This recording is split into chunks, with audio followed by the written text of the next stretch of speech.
ಅವಳು ಮನ್ಸು ಮಾಡಿದ್ರೆ ನನ್ನ ಹತ್ರ ಏನು ಬೇಕಾದರೂ ಕೇಳ್ಬೋದಾಗಿತ್ತು. ಇವತ್ತವರೆಗೂ ಅವಳ ಅಡ್ವಾಂಟೇಜ್ ತಗೊಂಡಿಲ್ಲ. ಅವಳು ನನಗೆ ಮಾಡಿರೋ ಉಪಕಾರಕ್ಕೆ ನಾನು ಅವಳಿಗೆ ಏನು ಕೊಡ್ಸಿದ್ರು ಕಮ್ಮಿನೇ.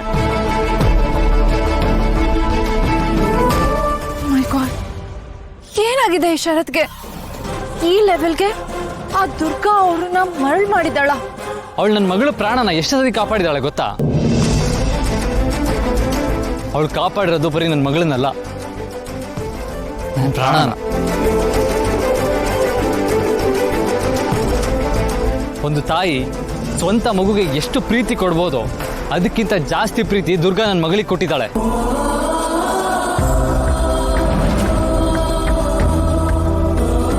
ತನ್ನ ಸ್ವಾರ್ಥಕ್ಕಾಗಿ ಏನೂ ಬಯಸದೆ ಇಷ್ಟೆಲ್ಲ ಮಾಡಿರೋ ದುರ್ಗಂಗೆ ನನ್ನ ಮುಂದೆನೇ ಇಷ್ಟೆಲ್ಲ ಮಾತಾಡೋದಕ್ಕೆ ಎಷ್ಟು ಧೈರ್ಯ ನಿಮಗೆ? ಎಲ್ಲರೂ ಕರೆಕ್ಟಾಗಿ ಕೇಳಿಸ್ಕೊಳ್ಳಿ. This is first and final. Durga ನನ್ನ ಮಗಳ ತಾಯಿ.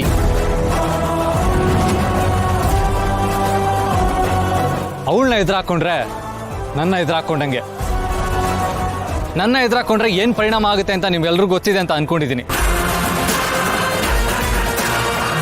ನಿಜವಾದ ಷರತ್ತು ಏನು ಅಂತ ತೋರಿಸ್ಬೇಕಾಗುತ್ತೆ.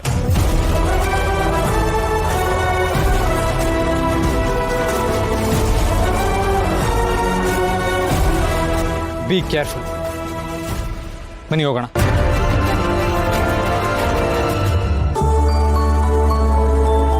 ದುರ್ಗಾ, ನನ್ನ ಸತ್ ಮೇಲೂ ನನ್ನ ಫ್ಯಾಮಿಲಿ ಅಂತ ಹಿತ ಮತ್ತೆ ಶರತ್ ಹಿಂದೆ ಯಾಕೆ ಸುತ್ತಾ ಇರ್ತೀನಿ ಅಂತ ನಿನ್ಗೆ ಅರ್ಥ ಆಯ್ತಾ? ಇಂಥ ವ್ಯಕ್ತಿನ ಬಿಟ್ಟು ಹೋಗೋದಕ್ಕೆ ಮನ್ಸಾಗತ್ತಾ ಹೇಳು? ಅವರು ಒಂದ್ಸಲ ಒಬ್ರನ್ನ ನಂಬಿದ್ರೆ ಮುಗೀತು. ಎಂಥದೇ ಪರಿಸ್ಥಿತಿ ಬಂದರೂ ಅವರನ್ನ ಬಿಟ್ಕೊಡಲ್ಲ. ಈಗ ಅಂಥ ನಂಬಿಕೆ ಅವರಿಗೆ ನಿನ್ಮೇಲೆ ಬಂದಿದೆ. ಆ ವ್ಯಕ್ತಿಗೋಸ್ಕರ ಅವ್ರ ಪ್ರಾಣ ಬೇಕಾದ್ರೂ ಕೊಡ್ತಾರೆ. ಅವರು ನನ್ನ ಶರತ್. ನೋಡು, ಇಲ್ಲಿ ಬಂದಿರೋರೆಲ್ಲರೂ ದೊಡ್ಡ ಮನೆಯಿಂದ ಬಂದಿರೋರು, ಶ್ರೀಮಂತರು, ಹೆಸರು ಮಾಡಿರೋರು. ಆದ್ರೆ ಶರತ್ಗೆ ಇವ್ರು ಯಾರು ಮ್ಯಾಟ್ರ್ ಆಗಲ್ಲ.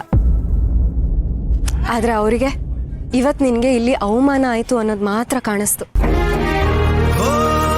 ಎಂಥ ಸಂದರ್ಭ ಬಂದ್ರು ಅವ್ರು ಯಾವತ್ತು ನಿನ್ ಜೊತೆ ನಿಲ್ತಾರೆ ಅನ್ನೋದಕ್ಕೆ ಇವತ್ತು ನನಗಿನ್ನೂ ಸ್ಟ್ರಾಂಗ್ ಆಗಿ ಅನಿಸ್ತಾ ಇದೆ. ದುರ್ಗಾ, ನಿನಗನ್ನಿಸ್ತಿಲ್ವಾ ಶರತ್ನ ಮದ್ವೆ ಆಗಿ ಒಳ್ಳೆ ಕೆಲಸ ಮಾಡಿದ್ಯಾ ಅಂತ? ನಿಮ್ಮಿಬ್ರು ಮದ್ವೆ ಹೇಗಾದ್ರೂ ಆಗಿರ್.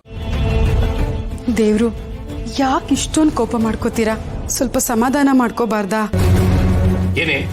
ಏನೇ ಸಮಾಧಾನ ಮಾಡ್ಕೊಳ್ಳೋದು? ಇದು ನನ್ನ ಮನೆ ಕಡೆ. ಇಷ್ಟ ಬಂದಾಗ ಬರ್ತೀನಿ, ಇಷ್ಟ ಬಂದಾಗ ಹೋಗ್ತೀನಿ.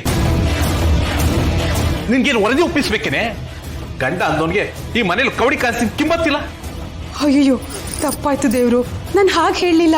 ಇದು ನಿಮ್ದೇ ಮನೆ, ದಯವಿಟ್ಟು ಕೋಪ ಮಾಡ್ಕೋಬೇಡಿ. ಇಲ್ಲಿ ನೋಡಿ, ನಿಮ್ ಕೋಪ ಕಮ್ಮಿ ಮಾಡ್ಕೊಳ್ಳೋದಕ್ಕೆ ತಣ್ಣಗೆ ಜ್ಯೂಸ್ ತರಲಾ?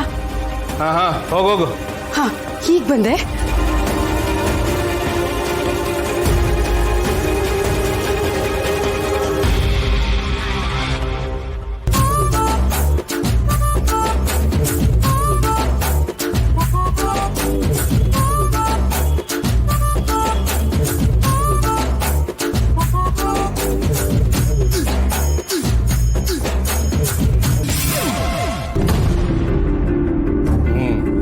ಭಯ ಅಂದ್ರೆ ಈಗಿರ್ಬೇಕು.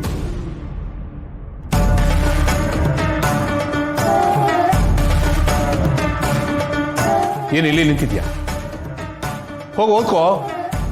ನಂತರ ದೊಡ್ಡ ಮನುಷ್ಯ ಆಗೋದು ಬೇಡವಾ? ಹೋಗು.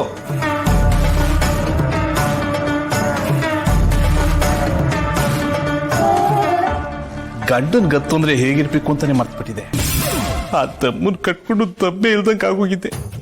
ಇಲ್ಲಷ್ಟೇ ಹೆಂಡತಿ ಮಕ್ಕಳನ್ನ ಬೆಳು ತುದಿನಲ್ಲಿ ಆಡ್ಸೋ ತಾಕತ್ ಬರೋದು.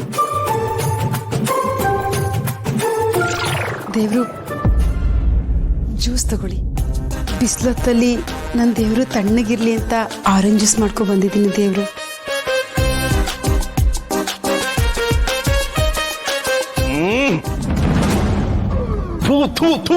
ಲೇ, ಇದು ಜ್ಯೂಸೇನೆ? ಸಕ್ಕರೆ ಇಲ್ಲ, ಐತಿಲ್ಲ, ಬೇರೆ ತಗೊಂಬ ಹೋಗು. ಡಬಲ್ ಐಸು ಡಬಲ್ ಶುಗರ್ ಹೋಗು. ಸರಿ ದೇವ್ರು, ತಗೊಂಬರ್ತೀನಿ. ಏನ್ ಹೇಳ್ತಿದ್ಯಾ ಮಾಯಾ? ಇಷ್ಟೊಂದೆಲ್ಲ ಆಯ್ತಾ? ನನಗ್ ಬರ್ತಿರೋ ಕೋಪಕ್ಕೆ ಆ ದುರ್ಗನ ಹಂಗೆ ಅಲ್ಲ, ಆ ಹಳ್ಳಿಗೂ ಹೆಂಗೆದ್ಲು ಮಾಯಾ? ಇದು ನಿನ್ಗೆ ದೊಡ್ಡ ಅವಮಾನ ಅಲ್ವಾ? ನನಗ್ ಕೋಪ ಬರ್ತಾ ಇರೋದು ಅವ್ರಿಬ್ರು ಗೆದ್ರು ಅನ್ನೋ ಒಂದೇ ವಿಷಯಕ್ಕಲ್ಲ, ಆ ಶರತ್ತುದ ಆ ದುರ್ಗನ ಎಷ್ಟು ಡಿಫೆಂಡ್ ಮಾಡ್ಕೊಂಡ್ರು ಗೊತ್ತಾ? ಹೌದಾ? ಇತ್ತೀಚೆಗೆ ಆ ಷರತ್ತುಗೆ ದುರ್ಗನ್ ಮೇಲೆ ತುಂಬಾ ನಂಬಿಕೆ ಬಂದಿದೆ ಅಂತ ಅನಿಸ್ತಾ ಇದೆ. ಅದು ನಿನಗಿಂತ ಹೆಚ್ಚು ಅವಳನ್ನೇ ನಂಬ್ತಾನೆ. ವಾಟ್? ಅದು ಹಾಗಲ್ಲ ಮಾಯಾ, ನನಗಂತೂ ನಿನ್ನ ಮಾತನ್ನ ನಂಬಕ್ಕೆ ಆಗ್ತಾ ಇಲ್ಲ. ಅಲ್ಲ, ನೀನೆಲ್ಲಿ, ಆ ದುರ್ಗ ಎಲ್ಲಿ? ಆ ಶರತ್ತು ಅವಳಿಗೆ ಸಪೋರ್ಟ್ ಮಾಡ್ತಿದ್ದಾನೆ ಅಂದ್ರೆ ನಂಬಕ್ಕೆ ಆಗ್ತಾ ಇಲ್ಲ. ನೀನ್ ಇದನ್ನೆಲ್ಲ ನೋಡ್ಕೊಂಡು ಹೇಗಿದೀಯ ಮಾಯಾ? ಆ ದುರ್ಗಾ ನಿನ್ನಿಂದ ಎಲ್ಲ ಕಿತ್ಕೋತಿದ್ದಾಳೆ ಅಂತ ನಿನಗೆ ಅನಿಸ್ತಾ ಇಲ್ವಾ? Shut up! Shut up! ಮೊದ್ಲೇ ನನಗೆ ತುಂಬಾ ಕೋಪ ಬರ್ತಾ ಇದೆ. ಸ್ಟುಪಿಡ್ ತರ ಮಾತಾಡ್ಬೇಡಿ. ಇಡಿ ಫೋನ್.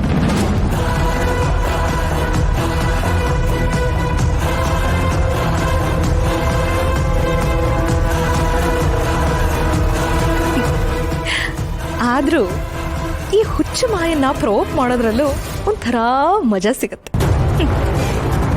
ಇನ್ನೇನ್ ಕಾದಿದೆಯೋ ಭಗವಂತ.